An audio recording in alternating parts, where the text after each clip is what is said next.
Bonjour à tous, nous poursuivons avec la 9e Mishnah du 3e Pérec. La Mishnah nous enseigne ici concernant l'interdiction de profiter d'un arbre Asherah. Nous avons vu un arbre Asherah, c'est un arbre qui a été planté pour la Avodah Zarah, c'est-à-dire un arbre qui est lui-même adoré. C'était l'habitude donc des idolâtres de l'époque d'adorer des arbres, l'arbre de Asherah, comme c'est marqué donc plusieurs fois dans le verset. Ici la Mishnah nous dit Natal mimena etzim. Lorsqu'on a coupé du bois, des branches de cet arbre de Asherah.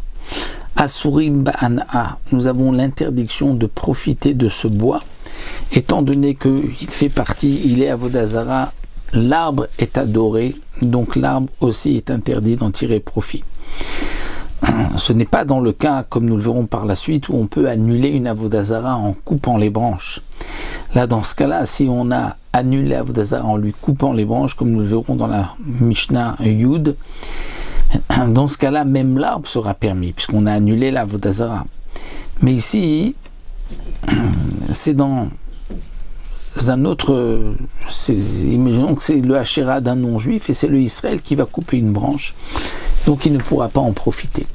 Ici, on n'a pas le droit de profiter de ce bois. Mais si on a utilisé ce bois pour faire chauffer un four, Im Khadash, si le four qui était en terre cuite est nouveau, Yutatz, il devra être cassé. Pourquoi? Le Barthénoura nous dit un four qui est en argile, en khérès, en terre cuite, que nous allons faire chauffer pour la première fois, on renforce le four, c'est là qu'on le termine, qu'on le renforce, et donc il a été arrangé par du bois dont on a l'interdiction d'en tirer profit. Et donc, ceci va nous interdire le four à jamais, il faudra le briser. Ve'im yashan, et si il est vieux, alors yutsan, il suffira juste de faire refroidir le four. On ne profitera pas donc de cette chaleur et ensuite on pourra à nouveau faire réchauffer ce four. On n'aura pas profité de l'arbre de cette Asherah. Afabo et tapat. On a pris le bois de Asherah qui est interdit bana. On a fait chauffer un four et on a fait cuire du pain dedans. Ce pain asura bana est interdit d'en tirer profit parce que ce pain a été cuit par le bois de Avodah Zarah. Si ce pain s'est ensuite mélangé avec d'autres morceaux de pain et on ne sait pas quel était le pain interdit qui a cuit avec le bois de Avodah Zarah qui est l'autre, tout est interdit misafek et on ne pourra pas dire que le pain s'annule dans la majorité puisque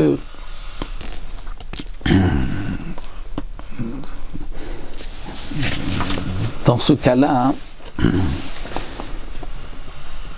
il s'agit d'un pain, comme disent les Mefarshim, qui est le pain du Baal Habayit, donc un pain en particulier, qui est ce qu'on appelle Davar Shebeminyan, quelque chose d'important, de Chashou, parce qu'il est vendu à la pièce, donc il ne s'annule pas. Mais si c'était le pain du boulanger, qui n'est pas aussi important, il aurait pu s'annuler. D'autres pensent que les Chachamim ont été mahmir ici, qu'il n'y a pas d'annulation parce que c'est Avodah Zarah. Rabbi Eliezer Omer Yolich Ana le Yamamela. Rabbi Eliezer dit, dans ce cas-là, on n'est pas obligé de tout interdire. On peut simplement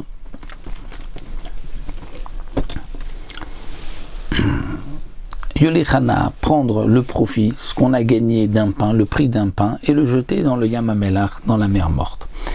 Et donc on n'a pas profité de la Avodah Zarah parce qu'on a payé, on a enlevé ce que on a gagné par la Avodah Zarah. Donc on prend ce gain et à ce moment-là on pourra profiter de tous les autres pains, on pourra les revendre et en tirer profit étant donné que le profit de la Avodah Zarah, ça y est, on l'a jeté dans le Yam HaMelach. Amroulo les Chamlion dit non. En pidion la Avodah Zarah. Ce qui est interdit à cause de la Avodah Zarah ne peut pas être racheté par de l'argent. C'est-à-dire, dans ce cas-là, on doit détruire tous les pains. On ne peut pas dire, voilà, ce que j'ai profité de la Avodah Zarah se trouve dans cet argent et je jette un Yam HaMelach. De même, Aragbo et Abeged.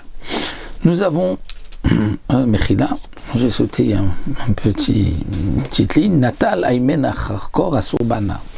Si on a pris d'un arbre de Hachéra un morceau de bois et que on s'en est servi pour faire un charkor. Charkor, c'était un morceau de bois qu'on utilisait dans le métier à tisser. Donc c'était un morceau de bois qui était taillé avec une pointe, et de cette manière on pouvait mettre droit les fils de la chaîne, et parfois aussi lorsque les fils de la trame serraient bien les fils de la chaîne, on pouvait donc réajuster avec ce morceau de bois.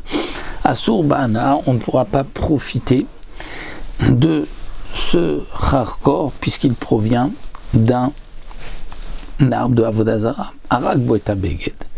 Et si malgré tout on a préparé, on a tissé un habit et qu'on a utilisé ce charkor, eh bien Abeged Surbana, l'habit serait interdit d'en tirer profit parce que par l'Avodah Zara on a réussi à le faire.